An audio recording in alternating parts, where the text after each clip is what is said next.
سلامونه او نیکې هیلې. زه مسافر له افغان ټک په ونې لخوا ستاسو په چوپړ کې حاضر یم. راځئ چې نن په دې خبرې وکړو چې څنګه کولی شو په خپل موبایل نمبر باندې موږ فیسبوک اکاونټ جوړ کړو. ټول اول به موږ فیسبوک اپلیکیشن اوپن کړو، بیا کریټ نیو فیسبوک اکاونټ باندې به کلیک وکړو. افټر دیٹ نیکسټ باندې به کلیک کړو.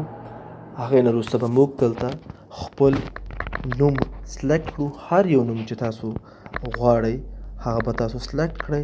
پس له هغې به نیکسټ کلیک وکړئ. پس له هغې واټ از یور برث ډے به سلیکټ کړئ. هر یو ورځ چې کوم دی هغې واټ از یور جینډر، میل دی که فیمیل دی. میل باندې به سلیکټ وکړئ، که فیمیل نو فیمیل دی سلیکټ کړئ، چې میل میل دی سلیکټ کړئ. افټر دیٹ کلیک او نیکسټ به انټر یور موبایل نمبر. هغه موبایل نمبر به وکړئ چې کوم یو تاسو سره فعال وي او تاسو سره موجود وي. که چیرې تاسو د بل چا موبایل ورکړئ او یا هغه تاسو سره فعال نه وي نو تاسو نشو کولی چې هغې پاسورډ ته لاسرسی وکړئ چې کوم یو فیسبوک لخوا تاسو ته استول کیږي. دلته به ځان ته یو پاسورډ چوز کړئ. نو کوشش وکړئ چې پاسورډ چوز کړئ. په هغې کې سمال لیټر، کیپیټل لیټر او نومیریک کی او سپیشل کریکټر باید په دې څلورو نظام سیستم باندې تاسو دا پاسورډ سیټ کړئ. ساین اپ باندې به بیا کلیک وکړو. پس له هغې زموږ اکاونټ دلته اوس موږ نه کوډ غواړي. هغه کوډ چې کوم یو تاسو په دې نمبر باندې تاسو ته ورکړی نو په دې نمبر تاسو ته کوډ استول شوی دی. نو تاسو به خپل موبایل چک کړئ نو هغه کوډ به تاسو کنفرمیشن کوډ په ځای کې به تاسو ولیکئ. پس له هغې کله چې تاسو کوډ ولیکو بیا به تاسو په کنفرم باندې کلیک وکړئ. کله چې تاسو په کنفرم باندې کلیک وکړئ نو ستاسو اکاونټ به ویریفای شي.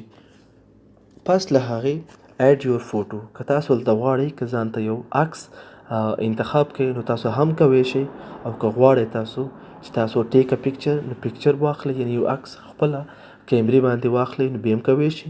چوز فرام ګیلري تاسو کولی شئ چې تاسو عکسونه خپل موبایل کې ثبت دي. په هغې ذریعه باندې هم تاسو پروفایل ته عکس ورکولی شئ. او که غواړئ نه زه وروسته زه خپل د خوښې عکس غواړم یا اوس ما سره عکس نشته نو بیا به په سکیپ باندې کلیک وکړئ. او بیا دلته لیکي د ایډ فرینډز. که تاسو غواړئ چې ملګري ایډ کړئ نو صحیح ده، نو تاسو ایډ کولی شئ. او که غواړئ نه وروسته بیا وکړم نو بیا به ډن او بیا هغې نه وروسته سکیپ باندې به کلیک وکړئ. نو پس له هغې ریممبر پاسورډ مخکې چې څنګه ما یادونه وکړه چې هر ځای کې تاسو لاګین کیږئ، که هغه ویب سایټ وي، براوزر وي، هر یو کوم یو ځای چې یا سوشل میډیا کوم اپلیکیشن وي، واتساپ، ټویټر، انسټاګرام، چې هر یو څه تاسو هلته پاسورډ په ریممبر کې مه سیف کوئ. ناټ نو او یا نیور باندې کلیک کوئ. ولې چې کله تاسو داسې کار وکړئ تاسو چې ساین اوټ شي بل څوک چې راشي نو تاسو هغه نوم چې کله سرچ کړئ او کله چې هغې باندې کلیک وکړئ هغه اتومات په ډول په هغې دننه ویب سایټ ته یا انټر شي، واتساپ ته انټر شي، انسټاګرام ته انټر شي، داسې فیسبوک ته انټر شي. نو داسې ستاسو د سکیورټي لپاره ښه نه دی. نو د هغې خاطر باندې تاسو هیڅ کله دا اوکې مه کوئ. نو دا زموږ فیسبوک اکاونټ جوړ شو. هیله کومه چې تاسو به دا زما ویډیو خوښه شوې وي. که چیرې ستاسو څه مشکل وي او یا څه سوال وي نو پلیز کومنټ وکړئ.